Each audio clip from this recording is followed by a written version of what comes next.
Assalamualaikum warahmatullahi wabarakatuh. Kembali lagi dalam program Seruan Khalifah di mana kita akan membahas, mengupas terkait khutbah yang disampaikan oleh Huzur dan pada episode kali ini kita membahas khutbah Huzur pada 16 Januari 2026 dan alhamdulillah di studio ini telah hadir Bapak Mubalik kita, Bapak Maulana Anom. Assalamualaikum Pak Mubalik. Waalaikumsalam warahmatullahi wabarakatuh.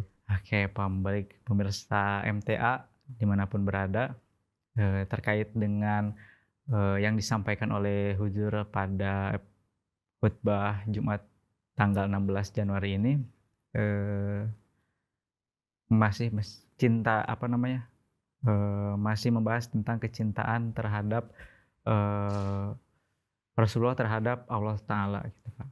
Nah, bagaimana mungkin di era modern ini kecintaan yang dimiliki oleh Rasulullah itu bisa ditanamkan di diri kita gitu Pak Mubalik, dan bisa kecintaan ini dilakukan secara konsisten terhadap Allah Ta'ala. Baik. Jazakumullah Kang Taufik dan pemirsa MTA.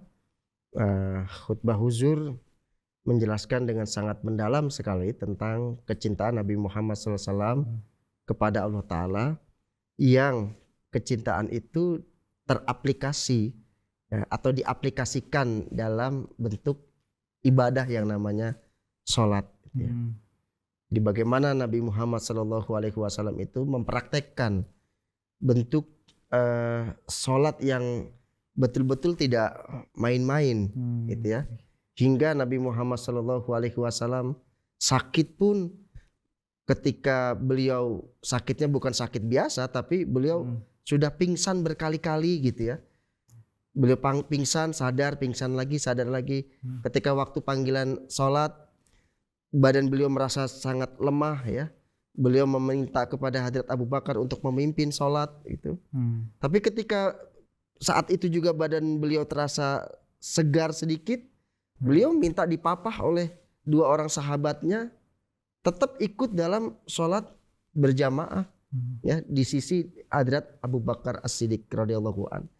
Ini menunjukkan bahwa kecintaan Nabi Muhammad SAW kepada Allah Subhanahu Wa Taala, ingin dekatnya Nabi Muhammad SAW kepada Allah Ta'ala, beliau tunjukkan yang sedemikian rupa, ya, terbaiknya itu di dalam sholat. Jadi kalau manusia kita, ya, manusia zaman sekarang ini, yang era modern, ingin menunjukkan rasa cinta kita kepada Allah Subhanahu Wa Ta'ala, maka tunjukkan itu semua di dalam sholat kita. Bagaimana cara menunjukkannya? Yang pertama adalah kalau kita sholat, ya, ingin mencapai kedekatan dengan Allah Ta'ala. Artinya semakin kita dekat kepada Allah Ta'ala, itu kan menunjukkan bahwa semakin kita tidak boleh merasa sombong. Ya kan? Namanya juga sudah semakin dekat. Kalau kita ingin semakin cinta kepada Allah Subhanahu Wa Ta'ala, yang ada adalah kasih sayang. Dan kecintaan kepada Allah Subhanahu Wa Ta'ala itu harus terlihat, ya, bukan diri kita yang lebih merasa suci, tetapi harus terlihat bagaimana hubungan kita dengan sesama manusia.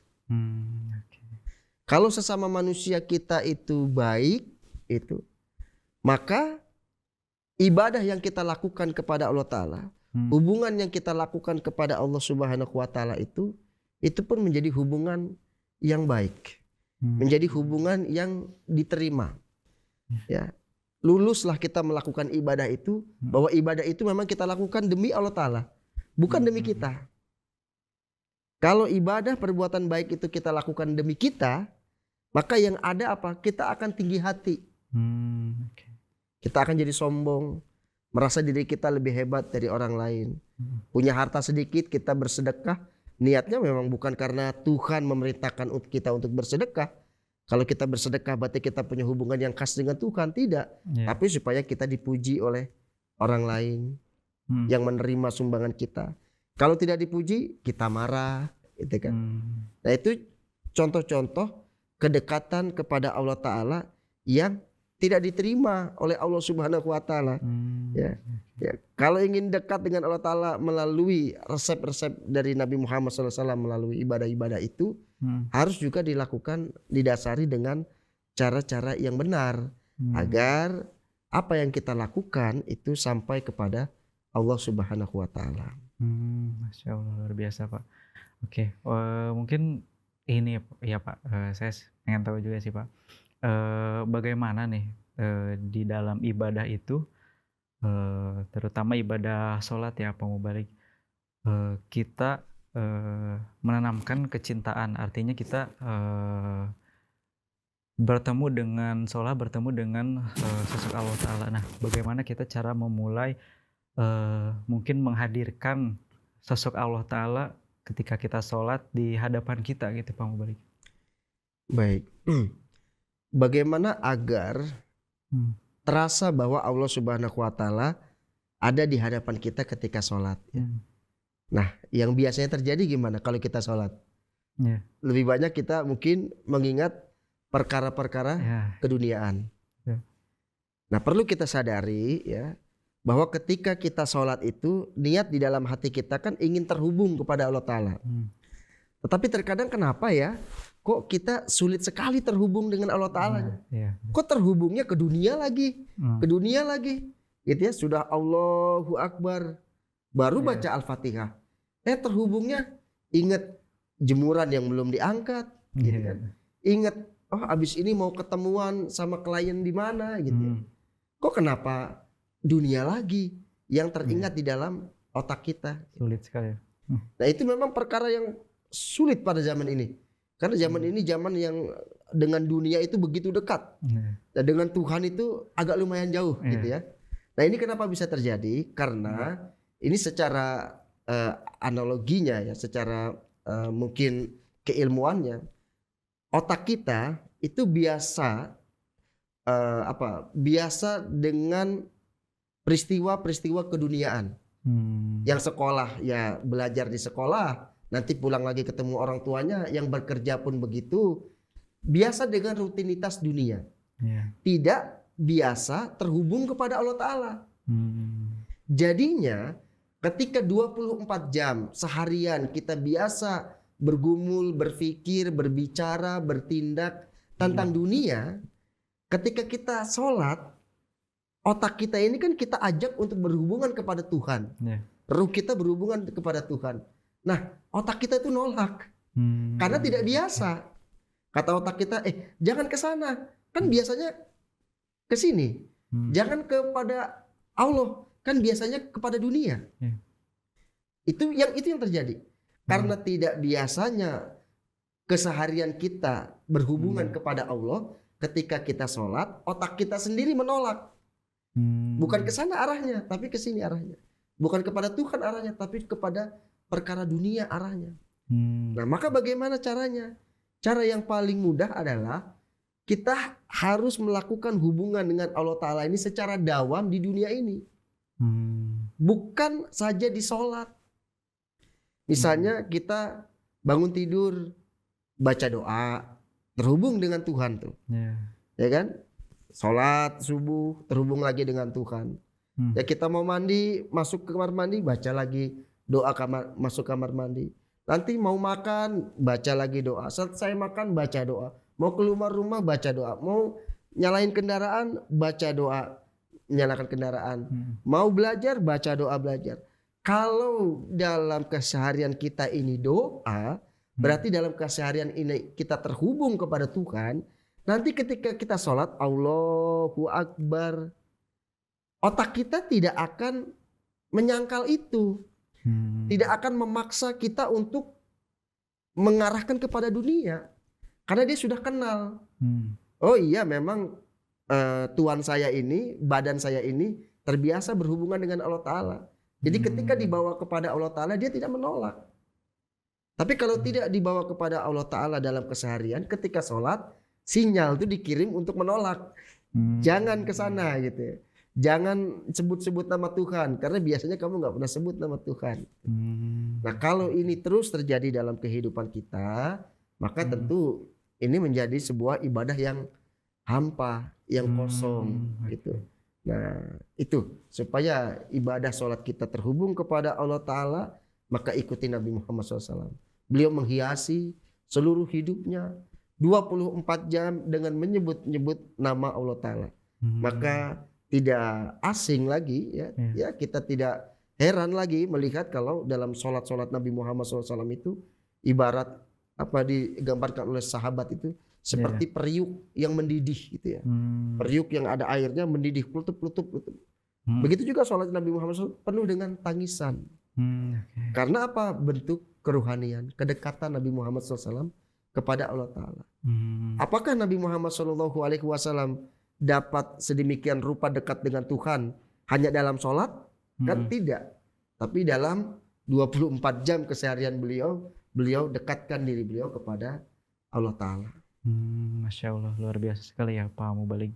Rasulullah, sifat Rasulullah begitu cintanya dengan Allah Ta'ala, yang artinya seperti yang disampaikan oleh Hujur dalam khutbah, bagaimana Rasulullah ini menjadikan Allah Ta'ala ini sebagai sumber kehidupan beliau gitu. Sampai tadi yang disampaikan oleh Pak Mubalik 24 jam terus bersama Allah Ta'ala gitu. Tadi terkait disinggung bahwa ketika Rasulullah sholat ya Pak Mubalik, beliau sampai seperti air yang mendidih gitu dalam sholatnya. Bagaimana beliau merintih, menangis untuk beliau saking sebegitu cintanya dengan Allah Ta'ala. Nah mungkin ketika di zaman sekarang apakah bagaimana ketika sholat dilaksanakan dengan merintih tapi dibuat-buat gitu Pak Mubalik, itu bagaimana kalau sholatnya seperti itu? Ya. Pertanyaan ini memang dijelaskan oleh Hadrat Masih Maud alaihissalam ya terkait sholat. Terkadang setiap orang itu berbeda kondisi batinnya, hatinya, atau kita sebut karakternya. Ya. Ada yang karakternya itu melankolis, tersentuh sedikit bercucur air mata. Ada yang pragmatis, dia suka menyendiri gitu ya. Tidak terlalu peduli dengan hal yang lain. Ada yang koleris, dia itu pemberani gitu. Jadi tidak mudah menangis karena sifatnya tegas gitu ya. Nah ada orang-orang yang memang sulit untuk menangis. Hadrat Masih Maud alaihissalam membagikan resep. Di dalam sholat, bawalah diri itu pura-pura menangis. Jadi dihadirkan di dalam diri kita itu rasa kesenduan. Rasa kesedihan. Ketika sholat, sujud misalnya, kita orang yang sujud itu yang tadi hatinya keras gitu ya. Bayangkan bahwa diri dia misalnya adalah tidak ada apa-apanya di dunia ini. Ada sesuatu yang sangat kecil sekali. Sedangkan Tuhan begitu besarnya. Tetapi kita yang kecil ini banyak dosanya gitu.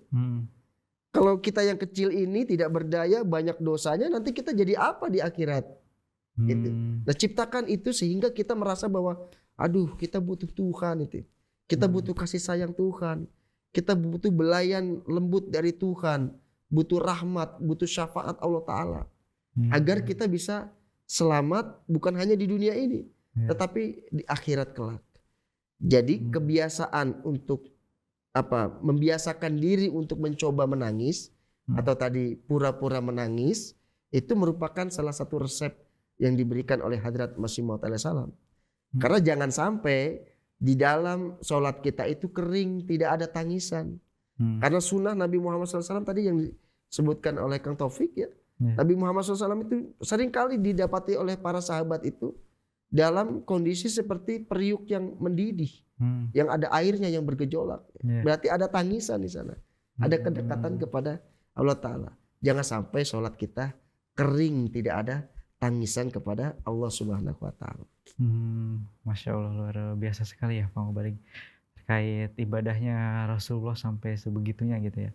Nah, mungkin sedikit lagi Pak Mubalik terkait ibadah yang dilakukan oleh Rasulullah Pak Mubalik. Nah, ada gak sih ibadah yang memang dicintai oleh Allah Ta'ala gitu Pak Mubalik? Ya, terkait ada tidak ibadah yang dicintai Allah Ta'ala. Tentu semua jenis ibadah dicintai. Yang tidak dicintai itu keburukan. Gitu ya. Okay. Tapi ada juga bentuk ibadah yang tidak dicintai oleh Allah Ta'ala. Yaitu ibadah yang mengatasnamakan Allah Ta'ala. Tetapi sebenarnya dia melakukan itu untuk kepentingan dirinya sendiri. Atau seseorang yang ibadah kepada Allah Subhanahu wa Ta'ala, baru ibadah sedikit nih. Kemudian dia merasa bahwa dia ini sudah paling dekat dengan Tuhan. Padahal kalau kita bertanya, siapa sih wujud yang paling banyak ibadahnya kepada Tuhan? Pasti wujud Nabi Muhammad SAW. Kurang apa mujahadah beliau? Kurang apa riyadhah beliau? Nabi Muhammad SAW itu bangun pagi ya pada siang hari ngurusin perkara dunia. Bukan karena beliau cinta dunia, bukan. Beliau mah cintanya sebenarnya menurut Huzur ya, kesendirian beliau kepada Tuhan. Itu yang paling nikmat ya. Tapi kalau perkara dunia itu hanya sebagai karena perintah dari Allah Ta'ala saja. Maka beliau tunjukkan, maka ditamsilkan itu seperti seorang pengemis dengan seorang sahabat yang datang ke rumah seseorang. Kalau seorang pengemis datang ke rumah seseorang kan dia datang atas apa kepentingan dia sendiri, atas hawa nafsu dia sendiri gitu kan. Maka orang yang memberikannya pun dia berikan kemudian cepat-cepat supaya pengemis itu lekas pergi. Tetapi kalau yang datang itu adalah sahabatnya, maka si sahabat itu datang bukan untuk kepentingan dia sendiri. Karena memang karena bentuk cinta, bentuk kerinduan, bentuk kasih sayang, ingin ketemu, ingin ngobrol. Apa yang didapatkan? Pasti si sahabatnya itu akan dipersilakan masuk ke dalam rumahnya, ya kemudian akan dijamu. Apa saja kalau bisa yang terbaik yang ada di rumah itu dikeluarkan untuk sahabatnya itu. Nah, kedekatan Rasulullah SAW itu kedekatan seperti seorang sahabat kepada Tuhan. Jadi apapun dunia yang didapatkan oleh Rasulullah SAW itu bentuk kelezatan-kelezatan kecil saja yang diberikan. Tetapi ada orang yang dia beribadah bentuknya seperti pengemis tadi. Dia datang itu minta bukan untuk kepentingan hubungan dia dengan Tuhan, tapi memang untuk apa kepentingan dia sendiri gitu. Untuk pribadi dia sendiri. Itu yang tidak disukai oleh Allah Ta'ala. Maka diibaratkan oleh Huzur itu begitu memberikan pengennya supaya pengemis itu cepat pergi. Gitu. Dan itu tidak ada hubungan apa-apa. Si yang punya rumah juga tidak akan ingat kepada pengemis itu, gitu. Dan tidak akan pernah punya hubungan apapun kepada antara si yang memberi dan si pengemis. Nah, kalau kita beribadah jangan seperti si pengemis itu, ya. Salah niat, itu, salah cara. Dia datang, kita datang hanya berdoa kepada Tuhan itu kalau lagi ada masalah aja. Ya. Seperti Tuhan itu pembantu kita aja. Nah, kalau mohon maaf ya, kalau asisten rumah tangga kan kita panggil kalau kita perlu, ya kan? Kalau tidak maka tidak dipanggil. Ya, asisten rumah tangga itu istirahat. Jangan memperlakukan Tuhan seperti itu. Jangan membalut ibadah-ibadah itu untuk praktik-praktik seperti itu. Dan itu tidak ada di dalam ajaran Islam. Yang ada di dalam ajaran Islam itu seperti seorang sahabat. Ketika dia sholat, dia ingin bertemu, ya seperti seorang sahabat yang memiliki hubungan. Ada sesuatu yang ingin rindu yang ingin dilepaskan. Nah, dalam setiap ibadah apapun, bersedekah pun begitu, ya berpuasa pun begitu. Apalagi komunikasi melalui sholat. Itu hubungan yang paling intim yang dibuka oleh Allah Subhanahu wa Ta'ala itu. Yang paling dekat itu, hubungan yang paling dekat, paling cepat ya. Ya, pakai pintu Doraemon itu ya, sholat itulah itu, untuk kepada Allah Ta'ala. Masya Allah. Jadi salat ini menjadi kunci untuk komunikasi kita dengan Allah Ta'ala gitu Pak Mubalik. Oke Pak Mubalik. Jadi kalau kita melihat dari salat gitu Pak Mubalik. Nah, memang Rasulullah juga sering mencontohkan bahwa ketika salat itu perbanyaklah berdoa dan meminta kepada Allah Ta'ala. Nah, ketika doa kita belum dikabul, apakah kita terus-terus meminta terus di salat tersebut atau bagaimana nih Pak Mubalik? Iya, terkait doa di dalam sholat ya. Memang Allah Ta'ala sendiri yang meminta ya agar kita berdoa. Ud'uni astajib lakum. Berdoalah kamu, nanti aku akan kabulkan. Perkaranya adalah di dalam pengabulan Allah Ta'ala, ini kan banyak berbagai macam bentuk pengabulannya. Ada yang dikabulkan sesuai dengan permintaan kita. Pengen minta supaya misalnya dapat mainan, diberikanlah mainan. Ketika minta mainan kemudian kok mainannya nggak datang-datang nih. Mainan yang kita minta, mainannya A gitu. Tapi yang datang kok mainan B. Terkadang bentuk itu juga sebagai pengabulan doa. Kita minta mainan A, kok yang datang uang. Itu juga bentuk lagi pengabulan doa. Atau bahkan tidak datang sama sekali. Itu juga bentuk pengabulan doa Allah Ta'ala. Tetapi tidak datangnya ya sesuai apa yang kita minta, itu bukan berarti doa kita zong, kosong, bukan. Tetapi ada hal lain yang Allah Ta'ala persiapkan yang jauh lebih baik. Jadi pengabulan Allah Ta'ala ya, ud'uni astajib lakum, itu hukumnya wajib bagi Allah Ta'ala. Tapi dalam pengabulan, dalam bentuknya itu terkandung ya ada hikmah dari Allah Subhanahu wa Ta'ala. Allah Ta'ala ingin berikan dalam hal yang mana. Maka kita yang meminta juga harus tahu diri. Ketika kita minta, maka kita harus perhatikan tanda-tanda dari Allah Ta'ala. Jangan-jangan Allah Ta'ala sudah berikan, tapi kita tidak sadar. Kita merasa belum. Kan yang saya minta mainannya A. Perasaan yang kemarin mainannya bukan A, itu mah B. Padahal itu bentuk dari pengabulan doa juga dari Allah Ta'ala. Jadi bentuk pengabulan doa dari Allah Ta'ala itu adalah hal yang paling terbaik bagi kita saat kita meminta. Dan bagi masa depan kita. Itu. Jadi Allah Ta'ala kurang baik apa? Sudah minta pasti dikasih, terus Allah Ta'ala masih peduli lagi. Cara ngasihnya itu mementingkan kepentingan masa depan dia. Nah, the best kan dari Allah Ta'ala. Masya Allah, luar biasa sekali ya Pak Mubalik. Allah Ta'ala sebegitu cinta kepada hamba-hambanya ya, terutama terhadap Rasulullah. Begitu Rasulullah mencintai beliau sampai sebegitunya salat beliau untuk dapat selalu dekat dengan Allah Ta'ala.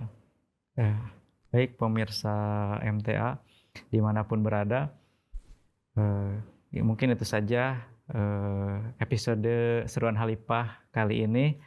Saya Taufik Ahmad selaku host dan kru pamit undur diri. Wassalamualaikum warahmatullahi wabarakatuh.